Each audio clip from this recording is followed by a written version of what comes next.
వ్యక్తీకరణని ఏ విధంగా ప్రత్యేకతను చూపించారు వ్యక్తీకరణలో అనేటువంటిది ఈ పుస్తకంలో ఉన్నటువంటి ముఖ్యాంశం. పుస్తకం జోలికి నేను వెళ్ళను, కానీ ఒక విషయం ప్రస్తావించాలి. కవిత్వం అనేది కవి హృదయంలో పుట్టే భావోద్వేగాలకి, అనుభూతులకి కళాత్మకమైనటువంటి రూపం. అయితే ఒకే భావాన్ని సాధారణంగా చెప్పడం ఒక రకమైతే, అదే భావాన్ని ఒక కొత్తదనంతో, చమత్కారంతో, అలంకారాలతో చెప్పడం మరో విధం. ఈ కొత్తదనము, వినూత్నత, భావ ప్రకటనలో కనిపించే ప్రత్యేకతనే వ్యక్తీకరణ వైచిత్రి అంటాం అన్నమాట మనం. ఇప్పుడు ఉదాహరణకి పువ్వు వికసించింది, అది మామూలుగా ఎవరైనా చెప్పేటువంటి మాట. కానీ ఉషోదయపు చిరునవ్వులాగా పువ్వు పరిమళించింది అని చెప్పి అన్నప్పుడు అందులో కవిత్వం ధ్వనిస్తుంది. అది ఒక వ్యక్తీకరణ. అటువంటి ప్రత్యేకత కలిగిన వ్యక్తీకరణల పైన సంగయ్య గారు చాలా గొప్ప పరిశోధన చేసినటువంటి అంశం ఈ పుస్తకం. దీంట్లో ఉన్నటువంటి ఆ ప్రత్యేకతలను మనకి సాంబశివరావు గారు చాలా చక్కగా మనకి వివరిస్తారు. ముందుగా మనం గ్రంథావిష్కరణ జరుపుకుందాము. గ్రంథావిష్కరణ అనంతరం మిగతా కార్యక్రమాల్లోకి వెళ్దాము. గారు, బుద్ధప్రసాద్ గారు ముందు ఈ గ్రంథావిష్కరణ కార్యక్రమం.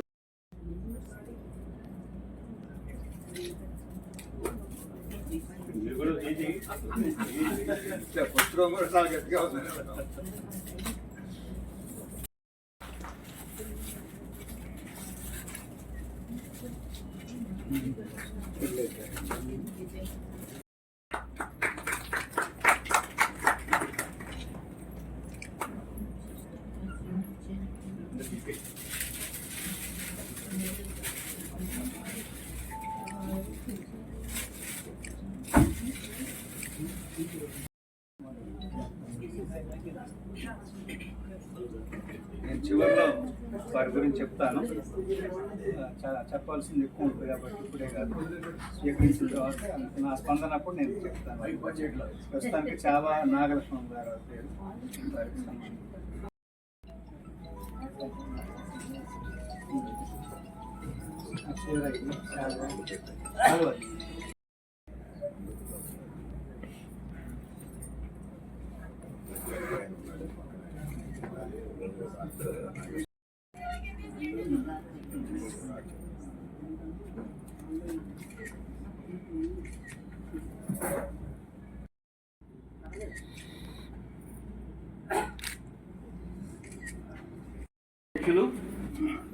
ప్రపంచ తెలుగు రచయితల సంఘం ప్రధాన కార్యదర్శి, ఆత్మీయ మిత్రులు డాక్టర్ జీవి పూర్ణచంద్ గారికి, ఈనాటి ముఖ్య అతిథి ఆధునికాంధ్ర కవిత్వంలో వైచిత్రీ ప్రియత్వం అనే గ్రంథాన్ని ఆవిష్కరించిన సహస్రాధిక గ్రంథ ఆవిష్కర్త డాక్టర్ మండలి బుద్ధప్రసాద్ గారికి, ఈనాటి ఆత్మీయ అతిథి ఈ పుస్తక రచయిత డాక్టర్ లగడపాటి సంగయ్య గారి మామగారు, పూర్వ శాసనసభ్యులు బొద్దులూరి రామారావు గారికి, అలాగే ప్రపంచ తెలుగు రచయితల సంఘం అధ్యక్షులు శ్రీ గుత్తికొండ సుబ్బారావు గారికి, సభలో ఆసీనుడైన లగడపాటి సంగయ్య గారి కుటుంబ సభ్యులకు, వారి ఆత్మీయులకు, బంధువులకు, సాహితీ బంధువులకు నమస్సుమాంజలి. ఆధునికాంధ్ర కవిత్వంలో వ్యక్తీకరణ వైచిత్ర్యం. లగడపాటి సంగయ్య గారు సంప్రదాయబద్ధమైన సాహిత్యాన్ని చదువుకున్నవారు. ఓరియంటల్ కళాశాలలో చదివిన వారికి సాధారణంగా సంప్రదాయ కవిత్వం మీద మాత్రమే మోజు ఉంటుంది అనే ఒక అపోహ ఉంది లోకంలో. ఆధునిక సాహిత్యం మీద కూడా అదే విధమైన అభిమానం, అధికారాలు ఉన్నాయి. ఆయన రాసిన ఆరుద్ర పరిశోధన ఇప్పుడు ఆధునికాంధ్ర కవిత్వంలో ఈ వ్యక్తీకరణ అనే పుస్తకాన్ని చూసినప్పుడు ఆయన ఆరుద్ర మీద పరిశోధన చేయకుండా కవిత్వానికి బాగానే ఉంది, ఆశించినంతగా పెరుగుతోంది. అయితే ఎక్కువ భాగం 99% కవిత్వం, అప్పుడప్పుడు కథలు. నేను చాలా కాలంగా అనుకుంటున్నా, దాదాపు కొన్ని సంవత్సరాలుగా, ఎవరైనా విమర్శ ధ్యేయంగా ఒక మంచి పుస్తకం తెస్తారేమో అని అనుకుంటూ ఆశించేవాడిని. చాలా కాలం తర్వాత ఇవాళ ఆ కోరిక తీరించినట్టు. సంగయ్య గారు అధ్యక్షులు గారు చెప్పినట్లుగా ఆరుద్రకు తగ్గ శిష్యుడు అనిపించుకున్నారు. పరిశోధనలో ఇప్పటి వరకు ఆధునికుల్లో అగ్రగణ్యుడు ఆరుద్ర. అపోసనం పట్టాడు ఆయన. ఆధునిక సాహిత్యాన్ని అపోసనం పట్టాడు ఆరుద్ర. అటువంటి ఆయన మీద ఈయన పరిశోధన చేశాడు. ఈయన పిహెచ్డి గ్రంథం ఆయన మీద పరిశోధన, ఆరుద్ర గారి మీద. చాలా గొప్ప విషయం. పూర్వ కవుల మీద పరిశోధన చేయడం చాలా సులభం. ఆధునిక కవుల మీద పరిశోధన చేయడం కొంతమంది మీద చాలా సులభం. ఆరుద్ర గారి మీద పరిశోధన చేయడం అంత సులభం కాదు. బహుశా నేను అప్పుడు ఈయన స్నేహితుడిని అయి ఉంటే మీరు ఆరుద్ర దగ్గరికి ఎందుకు పోతున్నారండి, సులభంగా ఏదైనా పిహెచ్డీ తెచ్చుకోపోయారా అని చెప్పుండేవాడినేమో. అటువంటి ఆరుద్ర గారి మీద పరిశోధన చేసి సాధించి పిహెచ్డి తీసుకున్నారంటే అప్పుడే తెలిసిపోయింది సంగతి. ఇప్పుడే చెబుతున్నారు ఆయన 5 సంవత్సరాలు ఆరుద్రతో కాపురం చేశాడు ఆయన వాళ్ళ ఇంట్లో. గ్రేట్ థింగ్ అండి అది, అంత ఈజీ కాదు. ఆయన ఆరుద్ర గారు కొన్ని సంవత్సరాల పాటు ఇంట్లో నుంచి కదలకుండా ఆధునిక ఆంధ్ర సాహిత్యం మీద పరిశోధనలో వరుసనే గ్రంథాలు చేస్తే ఆంధ్రప్రదేశ్ సాహిత్య అకాడమీ అద్భుతమైన సిరీస్ తీసుకొచ్చింది. దాని మీద చాలా గొప్ప గొప్ప పుస్తకాలు, నేను సాహిత్య అకాడమీలో మెంబర్గా ఉన్నప్పుడు ఆ పుస్తకాలన్నీ కూడా చాలా ప్రింట్ అయ్యాయి. సభకు నమస్కారం. ఈరోజు సాయి గారు రచించినటువంటి పుస్తకాల గురించి పెద్దలు చాలా విపులంగా చెప్పారు. దానిలోనికి మీకు పోలేమో, అయినా దాని ఆ సబ్జెక్టు అంత తీసిన వాళ్ళం కూడా కాదు. అక్కడికి రాని చుట్టము మొక్కిన వరమీని వేలుకు వరమున దాని ఎక్కిన బారిన గుర్రం గ్రక్కున విడగం గౌరవ సమతి. అందుకని వచ్చాయి ఇక్కడికి.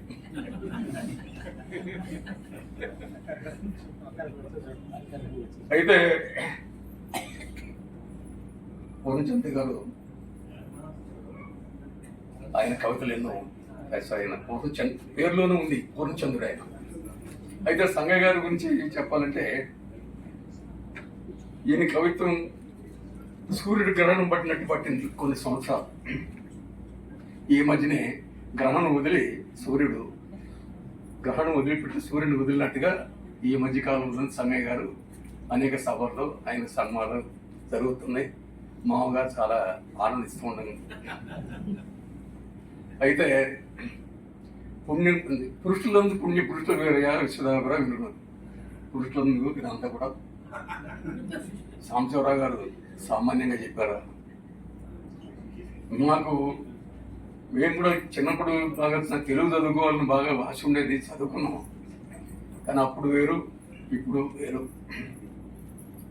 ఇప్పుడు తెలుగు అంటే అసలు తెలుగు ఏంటంటే ఇళ్లలో అందరూ కూడా మమ్మీ డాడీలే తప్ప అమ్మ నాన్నని పిలిచేవాళ్ళు తక్కువైపోయారు. సభాముగా చెప్పొచ్చో లేదో కానీ పోయిన ప్రభుత్వం ఇంగ్లీష్ మీడియం తప్పనిసరిగా చేసిన ఒక జీవో ఇచ్చారు. బుద్ధప్రసాద్ గారికి మనం చెప్తున్న ఆ జీవోని కనీసం క్యాన్సిల్ చేయించండి. ఇక బుద్ధప్రసాద్ గారి గురించి చెప్పాలంటే తెలుగు భాషోద్యమ రథసారథి మా అన్నయ్య గారి కుమారుడు. విచిత్రం ఏంటంటే ఆయన ఉన్న శాసనసభలో నేను కూడా శాసనసభ్యుడిగా ఉంటున్న అదృష్టం. గొప్పవాళ్ళంతా ఉన్నారు ఆ శాసనసభలో. పుచ్చపల్లి సుందరయ్య గారు, సర్దార్ గౌతలసన్ గారు, పూల సుబ్బయ్య గారు, ఓంకార గారు ఇచ్చారు. అలాగే వెంకయ్య నాయుడు గారు, జయపాల్ రెడ్డి గారు తదితరులంతా కూడా ఆ రోజులో ఎంఐఎంలు ఉన్నటువంటి శాసనసభది. ఆ శాసనసభలో నేను శాసనసభ్యుడు ఉండటం నా పూర్వజన్మ సుకృతం. అందులో అన్నయ్య గారు బుద్ధప్రసాద్ గారు, మండలి వెంకటేశ్వరరావు గారు ఆ రోజుల్లోనే తెలుగు మహాసభలు, ప్రపంచ తెలుగు మహాసభలు పెట్టి ఇక్కడే కాదు కోలాలంపూర్లో కూడా ఆర్గనైజ్ చేసి తెలుగు మహాసభలు పెట్టినట్టు మహోన్నత వ్యక్తి. ఆయనకి మరి భారతరత్నకు ఆంధ్రరత్న ఉండయా బాబు ఇక ప్రభుత్వం అని ఆయన తెలుగు కోసం చేసిన కృషి వారసత్వంగా పుచ్చుకుని తనయుడు వాళ్ళకి తెలుగు భాష ఉద్యమం మీదుగా ఆయన భాష కోసం నిరంతరం కృషి చేస్తున్నటువంటి కృషివరుడు మా సోదరుడు కుమారుడు. అయితే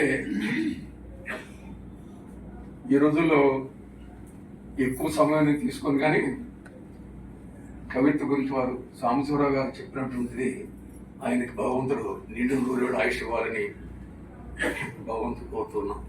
విపులంగా ఆ పుస్తకంలో ఉండే విషయాలన్నీ కూడా విపులంగా చెప్పారు. అలాగే నేను ఎక్కువ సమయం తీసుకుంటాం బాగుండదు. ఏదైనా సంగయ్య గారు ఇంకా ఎన్నో కవితలు చేయాలని, దానికి a great man behind a great women. ఇంట్లో ఆడవాళ్ళు సహకరించకపోతే ఏం చేయలేదు. అట్లాగే నా కూతురు ఎంతో ఆయనకి సహకరించి ఆయన గోల అయిందే కానీ మా అమ్మాయి పట్టించుకో, ఆయన గోల అయింది నాకెందుకు వచ్చిన గోల అనుకుని మా అమ్మాయి తన పని తను చూసుకుంటుంది, ఆయన డిస్టర్బ్ చేయదు.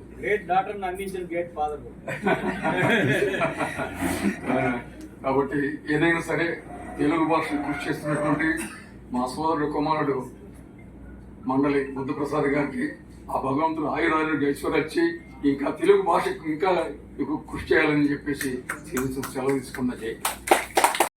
మండలి బుద్ధప్రసాద్ గారి సందేశం ఏందో.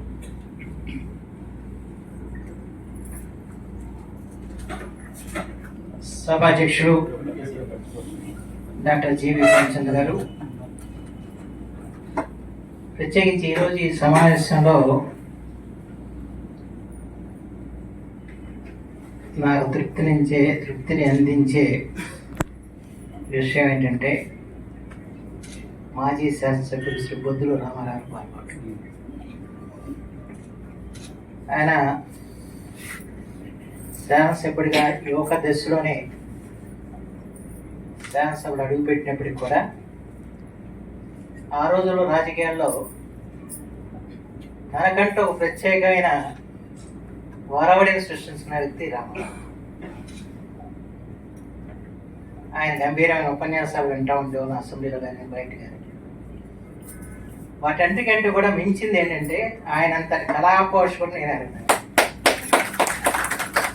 హైదరాబాద్లో కానీ పేగరే గానసభలో కానీ ఏదైనా నాటకాలు అవి జరుగుతూ ఉంటే నేను వచ్చి కూర్చుని జేబులు ఎంత ఉంటే అంత తీసి ఆ నటులకు ఇచ్చేస్తాను. మామూలుగా అంత చాలా, అందుకనే రామారావు వచ్చి కూర్చుంటే బాగుంటుంది అనుకుంటాను. ఆయనకి ఏ నటుడు నచ్చితే జేబులు ఎంత ఉంటే తీసి వెంటనే ఇచ్చేసి అంత కళాపోషకుడే. మరి ఈరోజు ఇక్కడ రావటం చాలా ఆనందంగా ఉంది. అయితే వారి అల్లుడే సంగయ్య గారు నాకు చాలా కాలం వరకు తెలియదు. అయితే వారి రాజకీయాలు అవి ఎత్తైతే సంగయ్య గారు లాంటి అల్లుళ్ళు పొందటం మరొకటి. ఎందుకంటే రాజకీయాల్లో వాళ్ళందరూ కూడా ఏదో రోజున మేము మాజీ అయిపోతాం అని గుర్తుపెట్టుకోరు. కానీ సంగయ్య గారు మాత్రం చిరస్థాయిగా తెలుగు సాహిత్యాలు ఉంటాడు, దాని ఎటువంటి సందేహం లేదని చెప్పి భావిస్తున్నాను.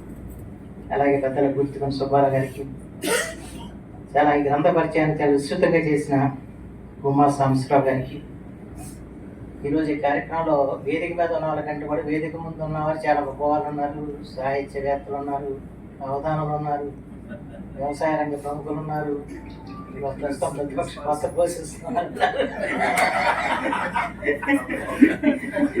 పురస్కారం ఆశిస్తున్న వారు ఉన్నారు. అలాగే సోదరి వాళ్ళు ఉన్నారు. అందరికి కూడా హృదయపూర్వక నమస్కారం. ఈరోజు ఒక అద్భుతమైన గ్రంథాన్ని ఆవిష్కరించే సదావకాశం నాకు కలిగించినందుకు ముందుగా సంగయ్య గారికి నేను హృదయపూర్వకంగా ధన్యవాదాలు.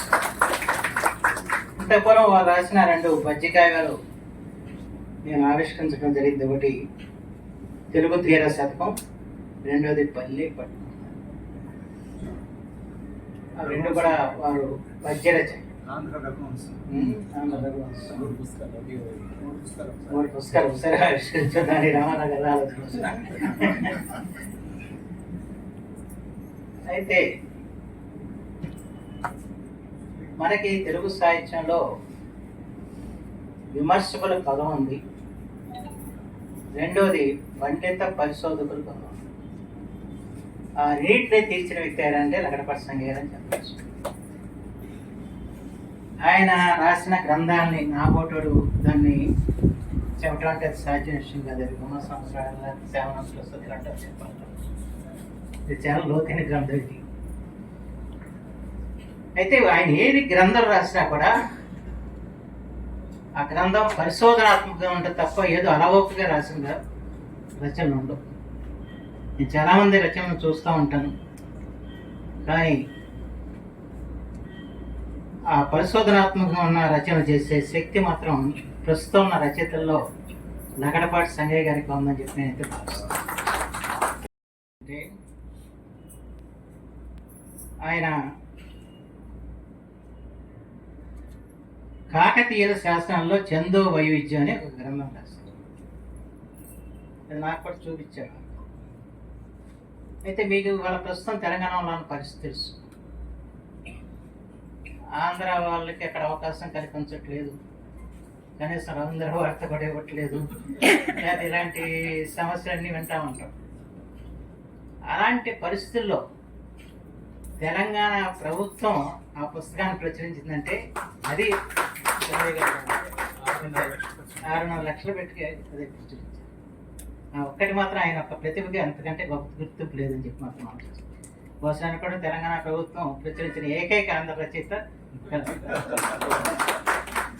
అంటే కారణం లేకపోయారు వారు. ఆ కాకతీయుల మీద వారు చేసిన పరిశోధన అది విశిష్టమైంది, దాన్ని మనం తెలియజెప్పాల్సిన అవసరం ఉంది, దాన్ని మనం ప్రచురించి బయటకు తేవాల్సిన అవసరం ఉందని చెప్పని ఆ రోజు భావించడంటే అక్కడ తెలంగాణలో ఎవరు చేయలేని పని ఈయన చేసిన విషయం కూడా మనం గుర్తుంచుకోవాల్సిన అవసరం. అంతటికి అప్పటి నుంచి నాకు సంగయ్య గారు అంటే మరీ అభిమానం పెరిగిపోయింది. ఎందుకంటే మనం ఏదో మనవాడు మనం చెప్పుకుంటూ వేరు, అక్కడ వారు చెప్పడం వేరు. ఆ గ్రంథం చూసిన తర్వాత నాకు చాలా ఆశ్చర్యం అనిపించింది. ఏ గ్రంథం చూసినా దాంట్లో విశిష్టత ఉంటుంది, దాన్ని చాలా పరిశోధన చేస్తారని. సాహిత్యం, ఆధునిక సాహిత్యం ఇవన్నీ కూడా పరిశీలించి ఈ అద్భుతమైన గ్రంథాన్ని వారు రూపొందించారు. వారు ఏది రాసినా కూడా ఇంతగా పరిశోధనతో రాసే వారి కొద ఉన్నారని చెప్పి మాత్రం ఈ సందర్భంలో నేను మనం చేస్తున్నాను. శ్రీశ్రీ గారు రాజకీయాల్లో కూడా ముందు చేసిన ఆంధ్రప్రదేశ్ అని చెప్పి అంటూ ఎందుకు దిగజారిపోయాయి, ఈ 2 రంగాల్లో ఎందుకు ప్రసిద్ధులు ముందుకు ఎత్తలేదు, ఎందుకు భారతదేశాన్ని ప్రభావితం చేసేంత శక్తివంతులు కానీ సాహిత్యంలో కానీ రాజకీయ రంగంలో కానీ ఎందుకు తెలుగు వారు దిగజారిపోతున్నారు, ఈ విషయాన్ని కూడా మనం ఈ సందర్భంలో ఒకసారి ఆత్మవిమర్శ చేసుకోవాల్సిన అవసరం మాత్రమే అంతేనా ఉందని చెప్పి మనం సందర్భంగా చేస్తాం. తెలుగు సాహిత్యం ఏమైపోతే నాకైతే అర్థం కాదు. సంగయ్య లాంటి వాళ్ళు ఇంత గొప్ప పుస్తకం రాశారు, దీన్ని ఎవరు చదువుతారు? పిల్లలకు తెలుగు రాదు, తెలుగు అక్షరాలు రాసి చదివే పరిస్థితి లేదు. అలాంటప్పుడు ఈ గ్రంథాలు రాసి ఏం ప్రయోజనం అనిపించే పరిస్థితి తీసుకొస్తుంది. దీని ప్రభుత్వం గట్టిగా ఆలోచన చేయాల్సిన అవసరం ఉంది. మొన్న నేను అసెంబ్లీలో దీని మీద మాట్లాడినప్పుడు ముఖ్యమంత్రి గారు కూడా ఆయన సమాధానం ఇవ్వటం, తప్పనిసరిగా ప్రాథమిక విద్య తెలుగులో ఉండేట్టు చేస్తాను కూడా చెప్పడం జరిగింది. అది ఆచరణలోకి రావాలని చెప్పి మాత్రం మరోసారి కీర్తిశేషులు చావ విశ్వనాథ్ గారికి అంకితం చేశారు. ఈ సందర్భంగా సభాముఖంగా వారి కుటుంబ సభ్యుల తరఫున ముందుగా మిత్రుడు సంగయ్య గారికి మా అభినందనలు, నమస్కారం. సంగయ్య గురించి ఇందాక మేము, ఎందుకంటే మీ అందరికీ సంగయ్య గారేమో కానీ మాకు మాత్రం సంగయ్య. ఎందుకంటే మేము బాల్య మిత్రుడు, దాదాపు చింతనలో ఇద్దరం చెప్తుంటారు, ఒకే కంచంలో తిని ఒకే మనసులో పడుకున్నారు అన్నట్లుగా ఉంటుండేవాళ్ళం. అంత సన్నిహిత్యం ఉంది మాకు. అలాంటి సంగయ్య ఇలాంటి కార్యక్రమాల్లో ఇంత స్థాయికి వచ్చారంటే ఒక మిత్రుడిగా ఎంతో సంతోషిస్తూ మరొకసారి అభినందిస్తూ నాకు ఈ అవకాశం ఇచ్చినందుకు నమస్కారం. Thank you. అధ్యక్షత వహించిన కవులు, రచయితలు, పరిశోధకులు అయిన జీవి పూర్ణచంద్ గారు. పూర్ణచంద్ గారి గురించి తలుచుకుంటే నాకేం గుర్తొస్తుందంటే నలువ అనే పదం గుర్తొస్తుంది. నలువ అంటే 4 వాయులు కలవాడు. ఎవరు? బ్రహ్మ. 4 ముఖాలు ఉన్నాయి, ఒక ముఖం కాదు. కనపడటానికి ఒక ముఖమే కానీ 4 ముఖాలతో ప్రసంగాలు ఇస్తున్నట్లుగా కాలమిస్టుగా 4-5 కాలం ప్రతి వారం 4-5 వ్యాసాలు వెళ్ళాలి ప్రతి వారం. మరి అది మిషన్ లాగా పనిచేసినా కూడా సాధ్యం కాదేమో, కానీ వారికి 2 చేతులు కాదు 8 చేతులు ఉన్నాయి. దేవతలకు అప్పుడు 4 చేతులు 6 చేతులు అంటారు, 8 చేతులు అనేవాళ్ళు. అదేంటంటే వాళ్ళ యొక్క శక్తి. అలా 8 చేతులు కలిస్తే చేయగలిగినటువంటి పనిని ఒక మనిషి చేస్తున్నారండి. అంతటి కృషి వెలువరిస్తున్నటువంటి వారు మన కృష్ణా జిల్లా రచయితలకే గర్వకారణమైనటువంటి రచయిత, కవి, పరిశోధకులు, భాషా సేవకులు పూర్ణచంద్ గారు. మరొక ప్రక్కన తెలుగు వెలుగు, ఈనాటి తెలుగు వెలుగు, మన ఆంధ్రదేశానికి తెలుగు వెలుగైనటువంటి మండలి బుద్ధప్రసాద్ గారు. వారు మొన్న అసెంబ్లీలో మాట్లాడుతూ ఆర్కియాలజీ డిపార్ట్మెంట్ తెలంగాణలో హైదరాబాద్లో 50,000 వస్తువులకు పైగా మనకు సంబంధించినవి ఉన్నాయి.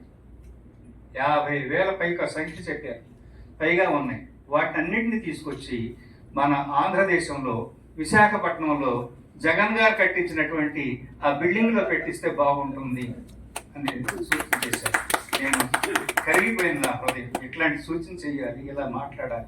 భాష గురించి మాకు ఆరుద్ర ఒక మాట చెప్పారు. సమగ్రాంధ్ర సాహిత్యం మొదలు పెడుతూ మొదటి వాక్యం ఏంటంటే, ఈగ ఇల్లలుక్కుంటూ తన పేరు తానే మర్చిపోయిందట.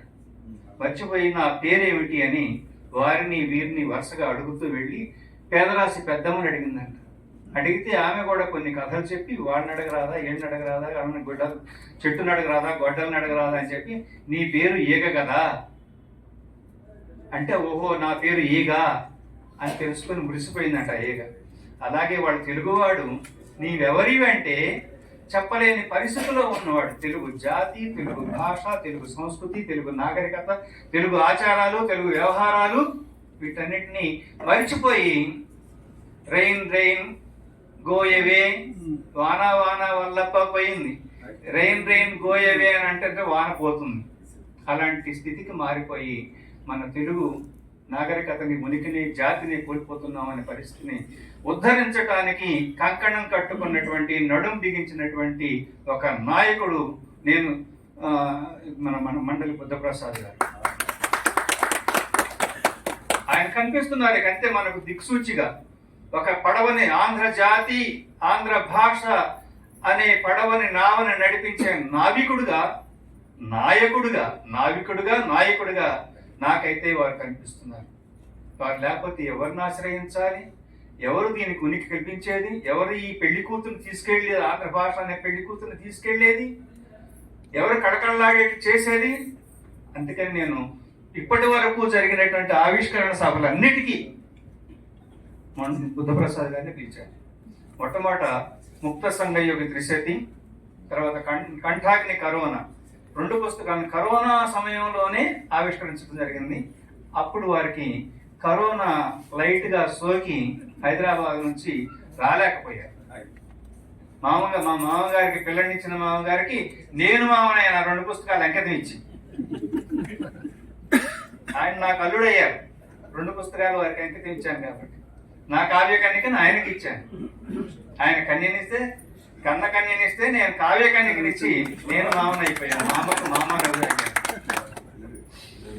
తర్వాత మరి మా బంధుత్వం ఉంది కాబట్టి ఎక్కువ చెప్పలేము. చెన్నారెడ్డి గారి అవినీతిని చీల్చి చెండాడినటువంటి సాహసుడు ఉదులూరు రామారావు గారు మా మామగారికి, ఇక పుస్తకాన్ని చక్కగా విశ్లేషించినటువంటి, నేను అంటాను సమీక్షా సమ్రాట్, సమీక్షా సమ్రాట్, ప్రసంగ ప్రజ్ఞా నిధి ఎవరంటే గుమ్మా సాంబశివరావు గారు. తర్వాత గుత్తికొండ సుబ్బారావు గారు ఒక పుస్తకం రాశారు, ఒక మనిషి కోసం అనే పుస్తకం. ఆయన గురించి పుస్తకం ఒక మనిషి గురించి పుస్తకం రాయాలంటే ఆ మనిషి ఎంత గొప్పవాడై ఉండాలండి. ఎవరి గురించి మనం రాయమంటే, సన్మాన పత్రం రాయమంటే ఒక పేజీ రాసేసరికి అయిపోతుంది, సరుకు అయిపోతుంది ఆ వ్యక్తి యొక్క సరుకు. కానీ ఒక వ్యక్తి గురించి పుస్తకమే వచ్చిందంటే రాసింది ఎవరంటే జి పోన్చంద్ గారు. గమనం అనే పుస్తకం రాశారు, 160 పేజీల పుస్తకం వారి గురించి రాశారు. వీటిలో 160 పేజీల పుస్తకం గమనం అనే పుస్తకాన్ని. దాన్ని చదివితే ఈ దేశంలో, ఆంధ్రదేశంలో కానీ భారతదేశంలో కానీ ఉత్తమ కార్యకర్తల లక్షణాలన్నింటినీ ప్రోధి చేసి ఒక రూపంగా తయారు చేస్తే గుత్తికొండ సుబ్బారావు గారు అవుతారన్న అంతటి మహనీయులు. స్పందన సమాఖ్య ద్వారా 60 గ్రంథాలని ప్రచురించినటువంటి వారు.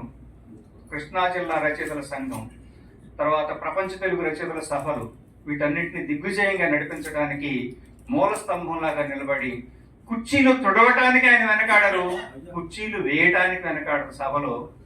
అంతటి సాహిత్య సేవకులు వారు గుత్తికొండ సుబ్బారావు గారు. తర్వాత ఇక్కడ చాలా మంది మహామహులు ఉన్నారు. పాలపర్తి శ్యామలానంద ప్రసాద్ గారు అవధాని గారు, శతావధాని గారు, అచ్చ తెలుగులో అవధానాలు చేసేటటువంటి వారు. తర్వాత ఇక్కడికి వచ్చిన నా మిత్రులు, నాకు పెద్దలు, మా ప్రిన్సిపాల్ గారు అందరూ పేరు పేరు నాకు చెప్పలేని చాలా మంది పెద్దలు, లెక్చరర్స్ గా చేసినటువంటి వాళ్ళు, మిత్రులు, ఆత్మీయులు, అభిమానులు అందరూ. గోడ నారాయణరావు గారు అక్కడ ఉన్నారు. వారు ఎంతో మంది మహామహులు ఇక్కడికి వచ్చారు. వారందరి ముందు అందరికీ చేతులెత్తి నమస్కరిస్తూ, ఇవాళ ఒక మనిషి కోసం అన్న రాశారు కదా, అక్కడ నుంచి మొదలు పెట్టాను నా సమాధానం. స్వచ్ఛంగా ఫైర్ గా కనిపెట్టేటటువంటి మనిషి కష్టం. ఒక మనిషి కోసం. ఆ మనిషి ఎవరంటే, ఆ మనిషి నాకు ఒక 100 రూపాయలు లేకపోతే నేను ఇవాళ ఇక్కడ ఉండేవాడిని కాదు, నేను ఇవాళ ఇక్కడ ఉండి మాట్లాడేవాడిని కాదు, ఈ దశలో ఉండేవాడిని కాదు. డివైఎల్ పాస్ అయ్యాను ఓరియంటల్ లాంగ్వేజ్ లో, వరంగల్లో చదువుకున్న శ్రీ విశ్వేశ్వరానంద సంస్కృత కళాశాలలో నేను డివైఎల్ చదువుకోవడానికి. దానికి కారణం కూడా ఇవన్నీ చెప్తే చాలా సమయం అవుతుంది, కానీ అన్నింటి గురించి చెప్తే 1 గంట పడుతుంది, కానీ ఇప్పుడు అవకాశం లేదు. కాబట్టి చదువుకు వెళ్ళటమే. వ్యవసాయం 3 సంవత్సరాలు చేసి 10th క్లాస్ పాస్ అయిన తర్వాత మిత్రుడు నాగేశ్వర ప్రసాద్ 1 సంవత్సరం ముందుగా పాస్ అయ్యాడు, నేను తప్పాను. మళ్ళీ 2వ సంవత్సరం ఒక్కడనే పాస్ అయ్యాను, 27 మంది రాస్తే. అక్కడ స్కూల్లో నా పేరు ఉంటుంది, ఆ సంవత్సరం పాస్ అయిన వాళ్ళు ఒక్కడనే కాబట్టి స్కూల్ ఫస్ట్ అని. అయిన తర్వాత 3 సంవత్సరాలు వ్యవసాయం చేశాను. 3 సంవత్సరాలు వ్యవసాయం చేసిన తర్వాత ఒక పుణ్యాత్ముడు పివి కృష్ణరావు గారిని కలుసుకోవాలి, అలాంటి వాడిని. పివి కృష్ణరావు గారిని మా స్కూల్కి హెడ్ మాస్టర్గా వచ్చారు. వచ్చి స్కూల్ బిల్డింగ్లు కట్టడానికి అనే చందాల కోసం ఊళ్ళో తిరుగుతూ ఉంటే పెద్దలు ఆయనకు చెప్పారు నన్ను గురించి. నేను వాళ్ళ పక్కన తిరుగుతుంటే, ఈ పిల్లాడు బాగా శ్రద్ధ ఉన్నవాడు, చదువు పంపించట్లేదు, వాళ్ళ అమ్మమ్మది పెద్దను, మా నాన్నగారికి అక్షరం ముక్క రాదు, అసలు చదువు అనే ధ్యాస లేదు, ఏం తెలియదు, వ్యవసాయం మాత్రం నెంబర్ 1 ఊర్లో మొత్తం ఉంది, చక్కగా నైపుణ్యంగా వేస్తాడు, కానీ చదువు సంగతి తెలియదు.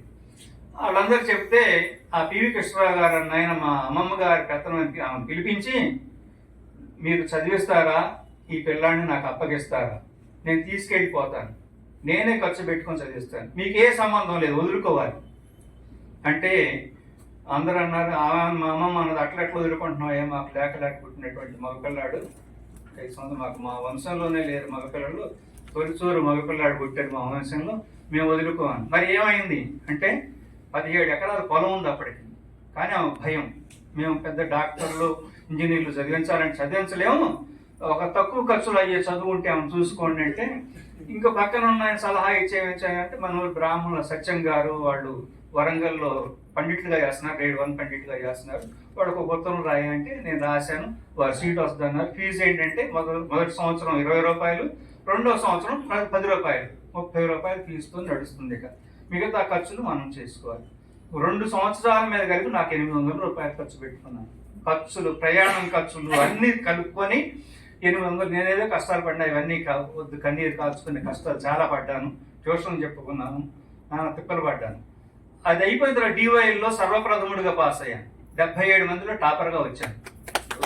వచ్చిన తర్వాత అసలు ఏంటంటే నాకు వ్యవసాయం 3 సంవత్సరాలు చేసిన తర్వాత 10th క్లాస్ అయిన తర్వాత 3 సంవత్సరాలు చేసిన తర్వాత సారథి గారు శ్రీభాష్యం విజయసారథి గారు మహా పండితులు. ఆయన చెబుతుంటే నోట్స్ చెబుతుంటే ఆయన హితాహిత ప్రవృత్తి నివృత్తి బోధక మగునది వాంగ్మయం అంటే నేను నోట్స్ రాసుకునేటప్పుడు మీకు చెబుతున్నాను హితాభిత ప్రవృత్తి నివృత్తి బోధకమైనది వాంగ్మయం. అంత వెనకబాటుతోనే ఉన్నాను. ఆయన హితాహిత ప్రవృత్తి నివృత్తి బోధకమగునది వాంగ్మయం. ఆ వాంగ్మయం 3 విధములు: పురాణ వాంగ్మయం, వేద వాంగ్మయము, పురాణ వాంగ్మయము, కావ్య వాంగ్మయం ధారాళంగా చెప్పుకుంటూ పోతుంటే ఆయన అనే హితాహిత అనే ఉచ్చారణ నేను గ్రహించలేక భితా భిత అని రాసుకున్నాను. అలాంటి దోషాలన్నింటినీ ఆయన దగ్గర చూంచుకొని మళ్ళీ దిద్దించుకొని ఆ స్థితి నుంచి టాపర్గా వచ్చే పరిస్థితికి వెళ్ళాను. 77 మంది వచ్చిన తర్వాత మళ్ళా మా అమ్మమ్మ గారు పేచి నేను చదివించాను, నువ్వు గ్రేడ్ 2 పండిట్ చూసుకో ఎక్కడన్నా, నేను ఇవ్వను. అమ్మమ్మ నాకు ఒక 100 రూపాయలు ఇచ్చి చాలు, నేను ట్యూషన్ చెప్పుకుంటాను, నాకు 400 స్కాలర్షిప్ వస్తుంది, మెరిట్ స్కాలర్షిప్ వస్తుంది అంటే ఆమె ససేమిరా ఇవ్వలేదు. ఇవ్వకపోతే అప్పుడు చావా నాగలక్ష్మమ్మ గారు భర్త చావా విశ్వనాథన్ గారు, చావా విశ్వనాథన్ బాబు అంటుండేవాడు. మా పెద్దమ్మలు కూడా తిట్టారు మా అమ్మమ్మని. మా పెద్దమ్మలు ఏమొచ్చిందే నీకు రోగం, డబ్బులు ఉన్నాయి, అప్పులు లేవు, పంటలు ఉన్నాయి, 100 రూపాయలు ఇవ్వడానికి చదువుకోవడానికి పోతానంటే ఇవ్వు అని చెప్పి అందరూ అరిసినా కానీ మొండికేసింది.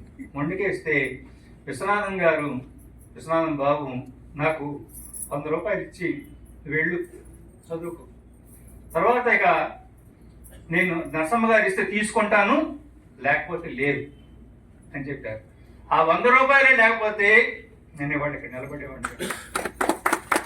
ఆ ఒక్క మనిషి కోసం ఆ ఒక్క 100 కోసమే వారిని పిలిచి సన్మానం చేశాను.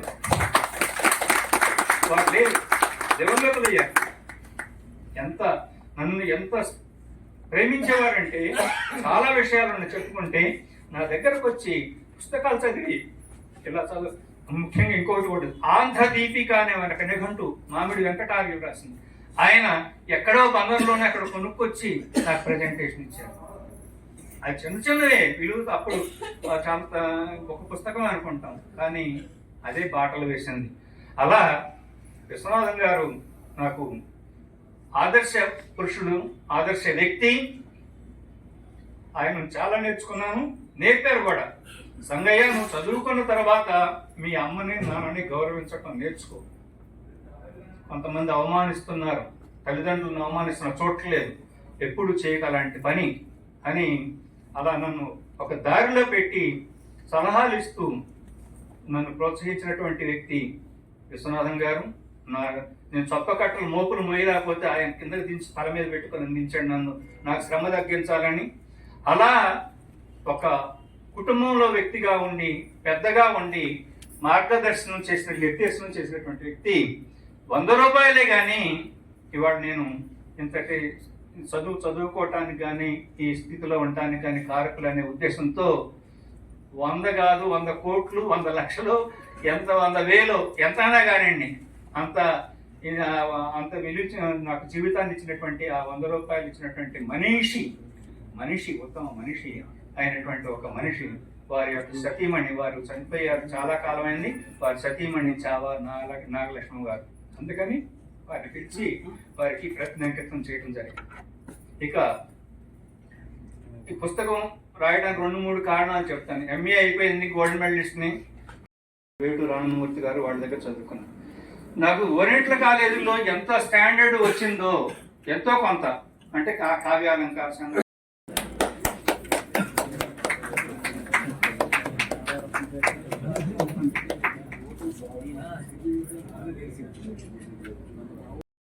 మొదలు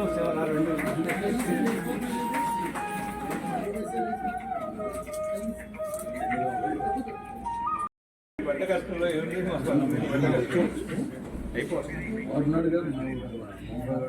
పోయింది.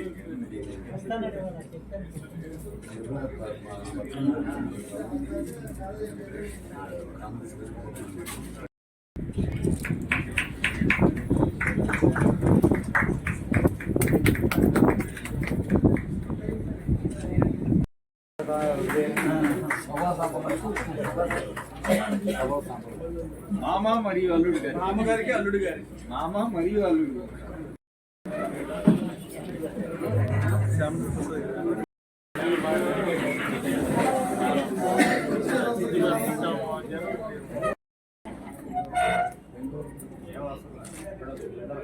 చూడండి పైకి చూడండి.